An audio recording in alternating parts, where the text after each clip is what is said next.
quiero hablarte de esto que Jesús dice que es la puerta y hablarte de la seguridad. Yo te hago una pregunta. Hagamos un poco de exégesis también. Si Jesús es la puerta de la salvación, ¿sí? Si nosotros decimos que la salvación se pierde,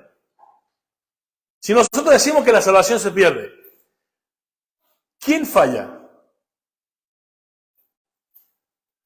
A que lo primero te suena a nosotros, porque si la perdemos, porque nosotros no le hemos cuidado. Lo primero que te dice. Bíblicamente no es así. Porque la salvación no se encuentra en nosotros, ni es producida por nosotros, ni ganada por nosotros. Es dada por Dios. Así que si Él falla en darnos lo que dijo que no iba a dar, el fraude lo comete Dios. Fraude. Escuchate una palabra fuerte para decírselo a Dios, ¿eh? Cuando vos dices que la salvación se pierde, le estás llamando a Dios mentiroso y que cometió fraude. Ariel, estás haciendo un poco. Vamos a hacer una exégesis de Efesios, capítulo 1, versículo 14. Vamos ahí al texto. Y vamos a hablar de una sola palabrita de ese pasaje. Pero una palabrita que nos va a entender correctamente el pasaje. Porque toda la escritura es inspirada por Dios y útil para corregir, redarguir, instruir al hombre, para que sea capacitado para toda buena obra. Toda escritura, cada jota, cada acento, cada tilde, la palabra más cortita, es inspirada por Dios. Por eso no podemos pasarla por alto. Y no podemos pasar por alto esta palabra en Efesios capítulo 1, versículo 14. Que nos va a garantizar la seguridad de salvación y responder bien a esa pregunta. Que si la salvación se pierde, el que falla es Dios. Introduciendo el texto del 13 dice, en él también nosotros, habiendo oído la palabra de verdad, el evangelio de vuestra salvación, y habiendo creído en él, fuiste sellados con el Espíritu Santo de la promesa. Ese Espíritu Santo que es las arras de nuestra herencia hasta la redención de la posesión adquirida para la alabanza de su gloria. Querido hermano, ustedes saben que esta palabra, arras, ¿sí?, literalmente significa primera cuota, o primer pago, o depósito de garantía por un pago mayor. Literalmente significa eso, vos lo buscás y significa eso. Ahora, ustedes saben que en el griego la palabra, ¿saben cómo se dice? Arrabón, que es nuestro arrabón de la herencia, ¿sí? Esa palabra arrabón, aunque los que conocen un poquito de griego, te va a sonar que no parece griego, no. Y justamente porque no es una palabra griega, es una palabra hebrea. ¿Ustedes saben lo que es la transliteración? La transliteración es coger las letras de una palabra, trasladarla de un idioma, trasladarla directamente a otro idioma, pero con el significado de esa palabra original. Ejemplo, nosotros en español decimos camioneta, ¿sí? Pero en Estados Unidos, por ejemplo, o en México, cuando voy a decir voy a estacionar la troca, porque en México se dice la camioneta troca, pero el sentido de la palabra es camioneta o camión de carga. Troca es un camión de carga. Entonces, un español va a decir camioneta, pero va a usar la palabra troca en el lugar que está, porque la palabra usada para camioneta en México es troca. Y truck en inglés.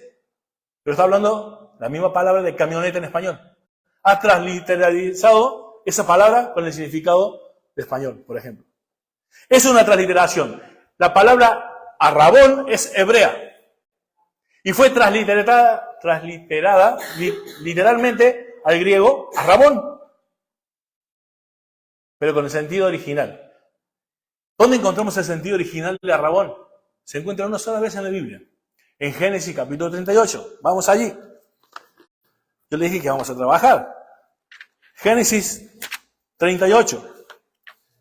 Esta es la mención del hebreo de esta palabra. Una historia muy triste. 38, versículo 14.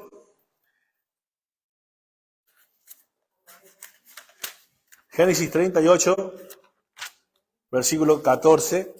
En adelante vamos a leer algunos versículos, pero ¿saben qué es la historia de Tamar?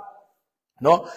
Ella se cambia de ropa, se oculta su verdadera identidad cuando venía Judá, su suegro, ¿no? Porque quería tener un hijo, ¿no? Y no podía con un hermano, con otro hermano, y tenía que esperar al más pequeño de Judá que creciera. Y ella toma esta decisión y dice, el versículo 13, y fue dado aviso a Tamar diciendo, y aquí tu suegro sube a Tinat a trasquilar sus ovejas.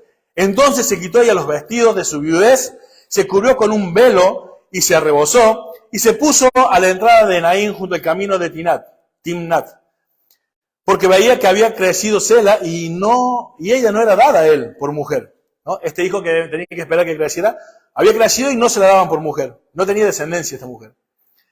Y la vio Judá y la tuvo por ramera, prostituta, porque ella había cubierto su rostro. Y se apartó del camino hacia ella y dijo, déjame ahora llegarme a ti, pues no sabía que era su nuera. Y ella dijo, ¿qué me darás por llegarte a mí? Y él respondió, yo te enviaré del ganado un cabrito de las cabras. Y ella dijo, dame una prenda hasta que me lo envíes. Y esta palabra prenda es arrabón. Ahí está esta palabra en el Antiguo Testamento, la única vez. Dame un arrabón hasta que me envíes lo que me dijiste que me ibas a enviar. ¿Sí?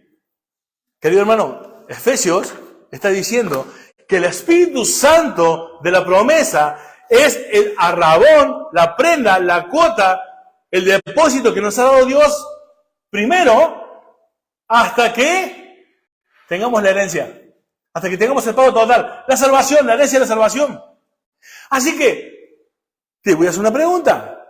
Si alguien te paga la primera cuota en un negocio y después no te paga el resto, ¿cómo se llama? Mentiroso y un fraudulento. Querido hermano, si Dios te da el Espíritu Santo de la promesa, como anticipo, cuota, arras, garantía de la salvación tuya, y después no te la da, Dios es un mentiroso y está cometiendo fraude. ¿Y eso puede ser posible en Dios? No.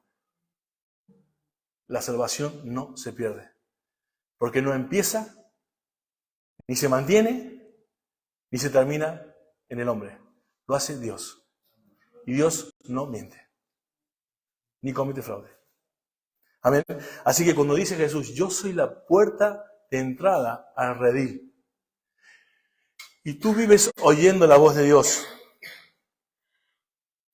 y tú vives oyendo la voz de Dios y viviendo lo que oyes, siguiendo al pastor, no a Julio y Ariel, al pastor, a Jesucristo, tú no tienes que temer. Vive con esa libertad que somos libres en Cristo.